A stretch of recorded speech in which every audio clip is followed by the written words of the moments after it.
Olá, seja muito bem-vindo à segunda aula do curso Pizza em Casa. Eu sou William Pereira, padeiro artesão, professor e produtor de conteúdo. E ensino as pessoas a trabalhar com panificação artesanal em casa. Nessa sequência de aulas, a gente vai aprofundar em diferentes aspectos teóricos, práticos e técnicos do mundo da pizza. E na aula de hoje, mais especificamente, a gente vai falar um pouco mais sobre a melhor maneira de se fazer pizza no forno de casa e quais são os principais erros que as pessoas eventualmente cometem. Na aula anterior, a gente falou um pouco sobre como fazer uma pizza saudável. E na próxima aula, que vai sair na sexta-feira, a gente vai falar sobre a pizza clássica italiana, dando um giro sobre muitas possibilidades do que o mundo da pizza tem a nos oferecer e mais esse clássico. Eu já quero começar essa aula de hoje com uma pergunta muito importante. Qual a diferença entre as pizzas que a gente faz em casa e as pizzas de uma pizzaria? A resposta para essa pergunta é a chave para a gente entender como fazer boas pizzas em casa.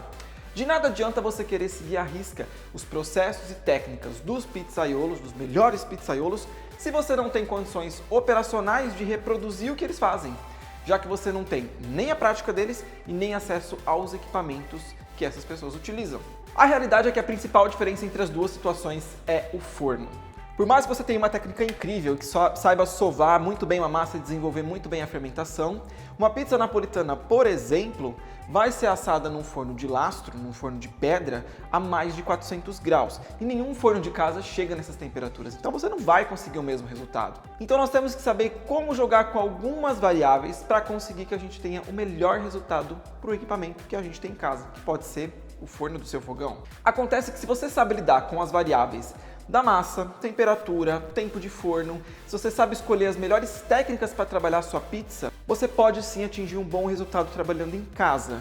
Só que a primeira coisa que você precisa saber, a primeira pergunta que você tem que responder é: qual é o seu objetivo? Qual é o tipo de pizza que você quer fazer, qual é o estilo de pizza que você quer fazer. Sem isso, você não sai do lugar. Essa aula é uma aula bem avançada, na verdade ela é um dos conteúdos do meu curso completo de pizzas artesanais e de fermentação natural, que eu vou abrir inscrições no final desse curso gratuito. Mas eu vou trazer ela um pouquinho resumida aqui para vocês, para poder explicar por que eu escolhi essa receita da pizza integlia para fazer parte desse curso gratuito. Você já vai entender. Esse é um conhecimento muito importante, eu acho interessante que os alunos que vão entrar depois no curso, fazer a matrícula comigo no final dessa sequência de aulas gratuitas, já entrem sabendo. Então eu estou facilitando a minha vida aqui como professor. Bom, vamos lá. O que acontece quando você coloca uma pizza no forno? Acabei de pôr.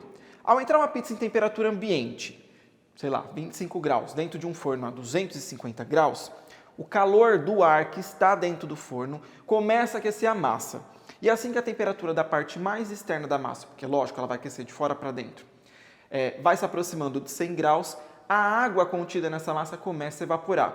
Ao mesmo tempo, as partes mais internas da massa também estão aquecendo, então o calor vai entrando na massa. E o gás produzido durante a fermentação começa a se expandir. E aí a gente começa a ver a massa crescer dentro do forno. Pouco a pouco a massa vai perdendo água enquanto o calor vai degradando as proteínas e os açúcares que estão ali na nossa massa. E ela vai caramelizando, ganhando aquela coloração âmbar. A cobertura que a gente coloca também cozinha nesse processo. O molho tende a ferver, o queijo derrete, começa a gratinar, tudo começa a assar. Um forno muito quente, vamos supor aqui, 425 graus, vai caramelizar a massa e fazer o gás dela expandir tão rápido que ela vai perder pouca água, ficando assim muito mais macia, mesmo estando bastante caramelizada. Essa é a famosa reação de Maillard, quem nunca ouviu falar, né? Que dá cor e sabor para os alimentos. A reação de Maillard só acontece em temperaturas acima de 120 graus, e ela é tão intensa quanto maior for a temperatura. Porém, a temperatura de evaporação da água é de 100 graus, e mesmo que o seu forno esteja numa temperatura muito mais alta, ela ainda continua sendo de 100 graus. Então a evaporação da água não vai aumentar necessariamente de maneira proporcional. Um forno a 400 graus não vai evaporar o dobro de água que um forno a 200. Muito pelo contrário. A tua pizza acabaria queimando antes de você conseguir fazer isso. É possível ressecar uma massa sem sequer caramelizá-la. Vamos supor, se você aquece o seu forno abaixo de 120 graus, que é a temperatura da reação de Maillard, você pode sim ressecar uma massa. É o que a gente faz, por exemplo, com um suspiro. A gente seca o suspiro no forno a 100 graus sem que ele fique caramelizado. A superfície de contato onde a gente coloca a nossa pizza também vai fazer muita diferença, não só em relação à temperatura, mas ao material. Vamos supor que a gente tem todos os objetos dentro de um forno na mesma temperatura. Que eu liguei, ele bateu a temperatura, tudo chegou, já está tudo quente, chegou naquela temperatura. Mas a composição dos materiais que está em contato com a pizza vai fazer diferença na velocidade com que o calor é trocado entre a superfície de contato e a massa. Como assim? Vamos prestar atenção. Assar uma pizza numa assadeira fina de alumínio tem uma taxa de transmissão de calor que o alumínio é capaz de transferir para aquela massa. Quando a gente coloca uma pedra refratária, por exemplo, ela transfere muito mais calor, de uma maneira mais intensa, ela consegue armazenar aquela temperatura ali. Pensa comigo, quando você toca numa superfície de madeira, por exemplo, você tem uma sensação térmica. Quando você toca no alumínio, ele parece mais frio. Quando você toca numa superfície de pedra, a superfície vai te dar uma sensação de frio diferente. Mesmo que todos esses objetos estejam na mesma temperatura ambiente, você vai ter sensação de calor diferente. O que você sente é o calor da sua mão sendo retirada para o objeto que você tocou. O calor sempre vai da temperatura maior para menor. Então, colocando uma pizza direto numa pedra quente de um forno, ele vai rapidamente transferir esse calor na parte de baixo, enquanto o ar do forno que vai envolver a pizza vai transferir o calor pela parte de cima. Assim, fazendo com que a pizza caramelize bem na parte de baixo e asse por um tempo menor, garantindo uma pizza mais macia, porque justamente ela não ficou desidratando muito tempo. Mas toda pizza precisa ser assim, assada no lastro? A resposta é que não. A composição da massa também vai determinar o tempo de forno que a gente tem disponível. Uma massa mais alta ou mais hidratada, com mais água, vai obrigatoriamente precisar de mais tempo para que o calor chegue no interior daquela massa e faça com que a parte mais interna, mais central, atinja pelo menos 100 graus. Temperatura necessária para que a tua massa não fique encruada. A regra é simples. Se a pizza é fininha, muita temperatura, pouco tempo de forno. Se a pizza é mais alta, a gente precisa de menos temperatura, mais tempo de forno. Da mesma forma, quanto mais crocante for a pizza, maior o tempo de forno. E quanto menor o tempo de forno, a tendência é que a sua pizza seja mais macia. Quanto mais água a gente tem na massa, mais ela pode secar enquanto assa. Aumenta também o nosso tempo de forno. Quanto menos água a gente tem na massa, mais rápido e mais quente tem que ser o fornamento para a tua pizza não ficar seca e dura. É complexo, tem muitas variáveis envolvendo aqui, até mesmo a composição da massa. Quando a gente adiciona gordura ou açúcar, a gente também ganha tempo, já que a gordura deixa a massa mais macia e não evapora dentro do forno. Esse assunto é muito vasto, essas variáveis se combinam de maneiras muito diversas e você pode trabalhar ela com uma infinidade de possibilidades. Agora, tudo isso é só para justificar que, se o seu forno é um forninho de fogão ou um forninho de bancada que não atinge mais do que 250 graus, existe uma pizza que funciona perfeitamente bem nessa faixa de temperatura. E não precisa nem de pedra refratária, nem de nada de equipamento especial. É a pizza romana ou a pizza in teglia. In teglia significa em telha. Isso é porque comumente essas pizzas são assadas em formas de 20 por 50 centímetros. A massa é mais alta e a pizza deve ser mais crocante, então ela deve ser assada numa temperatura um pouco mais baixa, 250 graus, por mais ou menos uns 20 minutos, e não 90 segundos igual uma pizza napolitana. Essa pizza era considerada um fast food mesmo na Itália, ela não era uma coisa assim muito glamurosa. Mas ela acabou ficando muito popularizada por causa do Gabriele Bonci. Você já deve ter ouvido aquela música. Bom, bom, bom, bom. Bom, para quem pensava que era da Ruge, seus sonhos acabaram. Na verdade, isso foi um jingle de TV criado para esse chefe. A pizza romana é comumente assada em grandes assadeiras, cortada para ser vendida por peso. Então ela é perfeita para fazer para um grupo grande de pessoas. Essa pizza só foi ficando mesmo popular e foi ganhando o mundo porque o Bonci ficou muito famoso na Itália. Ele participava de tudo que era programa de TV. E na aula de hoje a gente vai fazer 3 variações dessa pizza. Uma de batata, uma de brócolis e uma de cogumelos. Lembrando você que a lista dos ingredientes está na descrição do vídeo. Vamos começar então com a nossa farinha. Eu separei aqui uma boa quantidade de farinha porque nós vamos fazer 4 pizzas. Vamos colocar o sal misturado na farinha e a água, vamos dissolver o nosso fermento biológico nela, até que fique totalmente homogêneo. Depois, abre um espaço ali na farinha, pode ser dentro de uma tigela mesmo, e coloca essa mistura de água com fermento biológico seco. Você pode utilizar o fresco também, aí você vai usar 3 vezes a quantidade. Em seguida, a gente adiciona o azeite e mistura tudo isso até formar uma massa homogênea.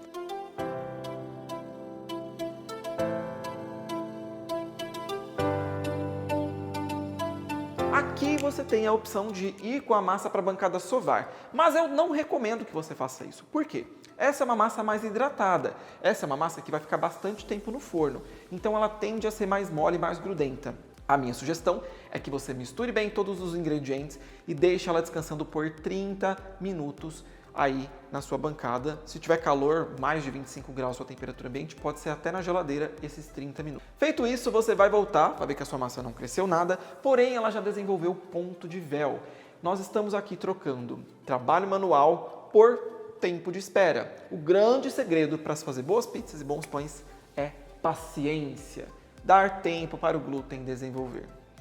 Feito isso, você pode sovar a massa um pouquinho ou faz só uma dobra e você vai ver que a massa vai tender já a formar uma bola firme. Essa bola firme nós vamos agora levar para a fermentação. William, mas quando eu faço pão, eu faço 3, 4 dobras numa massa de pão. Na pizza você não vai fazer isso, tá? A gente não precisa que a nossa massa fique super elástica, senão depois ela será muito difícil de abrir, ela vai ficar voltando se você ficar trabalhando ela demais. A gente quer uma massa que fique mais relaxada, que a gente consiga abrir sem dificuldade. Essa massa vai descansar por algumas horas até ser porcionada.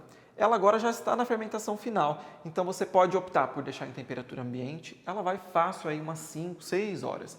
Ou se você quiser fazer de um dia para o outro, leve ela para a geladeira. Se você quiser acompanhar a fermentação, vai olhando, ela tem que crescer bastante, mas não pode colapsar, não pode perder a estrutura dela. Para a gente fazer a pizza de batata, tem uma dica muito importante, é bom que você saiba disso já nessa etapa. Por quê? Você pode passar as batatas no mandolim e fazer como se fossem batatinhas chips. Você pode deixar essas batatas de molho de um dia para o outro ou no tempo que a massa estiver crescendo, que ela vai ficar melhor quando for para o forno. Tira aquele excesso de amido da batata e ela fica toda onduladinha, então ela fica bonita, ela assa mais bonita. Chegou a hora da gente já ir para a etapa final. Essa receita, olha, poucas etapas, a gente não tem muita coisa para fazer. É uma receita realmente muito prática. Pré-aquece seu forno, 250, 260 graus e agora você vai ter que separar uma assadeira. Pode ser uma assadeira grande, eu aqui vou usar assadeiras de 35 por 35, que eu tenho várias aqui em casa. Pode ser outros tamanhos, tá? Não precisa ser esse. Lembra que eu falei? 20 por 50, que normalmente se usa? Nem cabe esse tamanho de assadeira no meu forno. Como eu estou utilizando assadeiras perfuradas, o que eu vou fazer? Eu vou colocar uma folha teflonada embaixo. Mas se a sua assadeira for uma assadeira lisa, uma assadeira retangular normal, dessas que todo mundo tem em casa, você pode colocar, só untar ela com um pouco de azeite, um pouquinho de farinha, que ela já não vai grudar. Ou você pode pôr algum tipo de papel manteiga ali, mas papel gruda nas massas é melhor nem colocar. Se você tiver uma assadeira baixinha, perfeito. Quanto mais alta, vai complicar um pouco mais a sua vida. E agora vem a hora que exige uma certa habilidade. Bastante farinha em cima da bancada, de preferência use fubá ou semolina, que é muito mais adequado para fazer esse processo, já que a massa não vai absorver essas farinhas do mesmo jeito que absorve o trigo e acaba grudando. E abre ela bem plana e divide em 4. A ideia aqui é que a massa fique um pouco mais alta, quando eu digo é 1,5 mm, 2 no máximo, dependendo quão alta você prefere que a sua pizza fique. Eu vou espalhar elas ali, as 4 massas em cima dos meus papéis teflonados, da minha folha teflonada, e vou deixar nas assadeiras. Como eu vou assar uma de cada vez, o que eu vou fazer? E cada uma vai levar mais ou menos 20 minutos, eu vou cobrir todas elas com plástico. Eu vou montar a primeira e já vou levar para o meu forno que está aqui. As outras vão fermentar um pouquinho enquanto esperam e elas vão ficar um pouco mais altas e um pouco mais crescidas. Vocês vão observar que dá diferença. Ah, William, poderia deixar todas fermentar um pouco mais? Poderia, não tem problema. É uma questão aqui de preferência. Essa massa já está pronta para ir para o forno. Só que eu não vou assar todas de uma vez. Eu vou assar uma de cada vez porque é a capacidade do meu forno. Tem problema se ficar aqui descansando um tempo? Não tem. Ela vai ficar um pouco mais alta. Vocês vão ver que da primeira para a última dá diferença na altura da massa. A grande questão, o cuidado que você tem que tomar é na hora de abrir a massa. Toma cuidado para você não estragar a massa. É muito comum nessa hora as pessoas acabarem manipulando muito a massa, dobra, cola. O negócio é, do jeito que você virou lá na bancada, você tenta abrir e tenta cortar, sem dobrar, sem rasgar, sem amassar ela de volta. Amassou ela de volta, ganhou elasticidade, você não vai conseguir abrir ela na mão. Tem que aproveitar que ela está relaxada, que ela está fermentada, que ela está cheia de bolhas. Haja com sutileza, com delicadeza. Talvez isso seja a parte mais difícil da receita. Para fazer a nossa pizza de batatas, eu vou fazer uma versão bem simples e com queijo. Geralmente se faz essa pizza com cogumelo e batata e não se usa o queijo. Se coloca alguma ricota por cima depois, alguma coisa mais fresca por cima da massa. Mas eu queria uma pizza mais gratinada. Então eu coloquei um pouco de mussarela ali, que foi batido no processador, só porque eu fiquei com preguiça de ralar. Por isso que ela está meio esfareladinha assim. Inclusive, mussarela no processador dá muito certo. E coloquei as batatas espalhadas ali por cima. Você pode colocar ali um pouquinho de alecrim, sal e pimenta do reino para dar uma temperadinha nas nossas batatas e leva ela na parte alta do forno. Gente, sempre se assa pizza na parte alta do forno. Por quê? Convecção. Convecção é uma forma de troca de calor que tem deslocamento de matéria, de ar nesse caso. Se o seu forno tem uma chama que vem de baixo, o ar na parte de baixo tende a ficar mais quente e o que acontece com esse ar mais quente? Ele sobe. Então a ideia é que o meio do forno é onde tem a temperatura mais equilibrada, só que também é onde a temperatura tende a ser mais baixa, porque perto da chama ela é muito intensa e na parte de cima do forno ela também é muito intensa. Então a gente quer que ela caramelize bastante na parte de cima. Essa pizza vai ficar aí de 15 a 20 minutos. Você vai olhando até que ela fique no ponto de caramelização e de crocância que você deseja. É um pouco uma questão de gosto pessoal. Você não precisa necessariamente deixar o mesmo tempo que eu ou deixar assar no mesmo ponto que eu. O outro sabor que eu escolhi fazer foi uma pizza de brócolis. Então, depois que saiu a primeira de batata, coloquei mais uma, fiz duas de batata e, por fim, fiz uma pizza com molho de tomate espalhado por cima, um pouquinho de brócolis cozido no vapor, bastante queijo. O queijo também, então muito de gosto pessoal. Quem gosta daquela pizza que fica puxando de queijo, pode tuchar queijo em cima dessa pizza. Eu pus aqui 120, 130 gramas de brócolis e coloquei mais ou menos essa mesma quantidade de queijo. Não chegou a 200 gramas que foi em cima dessa pizza. Porque eu não gosto de pizza com muito queijo em cima. Mas são escolhas que a gente pode fazer. A primeira aula deste curso foi inteira sobre escolhas. O curso que eu estou montando completo, o treinamento completo, que você vai ter a oportunidade de se inscrever depois no final, também vai falar muito sobre todas as possibilidades e as escolhas que você pode tomar de decisão no meio do teu processo. E essa pizza também ficou maravilhosa. E por último, eu não poderia deixar de fazer uma pizza de cogumelos, porque eu sou absolutamente apaixonado por pizza de cogumelos. Tanto é que na primeira aula a gente fez brócolis e cogumelo e na segunda aula a gente também fez brócolis e cogumelo. O legal desse tipo de pizza é que a gente pode usar a nossa criatividade, colocar ali em cima os sabores que a gente quiser. E é muito comum também nessa pizza integral que você tenha diferentes sabores na mesma pizza. Então, até uma certa parte é um sabor, até outra certa parte é outro sabor e até outra certa parte é outro sabor, geralmente dividido na vertical. As minhas pizzas aqui ficaram meio quadradas porque a minha massa era meio quadrada, aliás, porque a minha assadeira era meio quadrada, mas você pode abrir ela na vertical, você pode abrir ela do jeito que você quiser. É uma pizza muito boa, eu aqui estava tendo uma festinha de aniversário surpresa da minha prima, teve bolo, teve parabéns e teve muita pizza para minha família que estava aqui confraternizando comigo. Afinal de contas, não é isso que importa, a gente dividir aquilo que a gente cozinha como forma de amor com aquelas pessoas que a gente quer ter próximo, com aquelas pessoas que nos amam.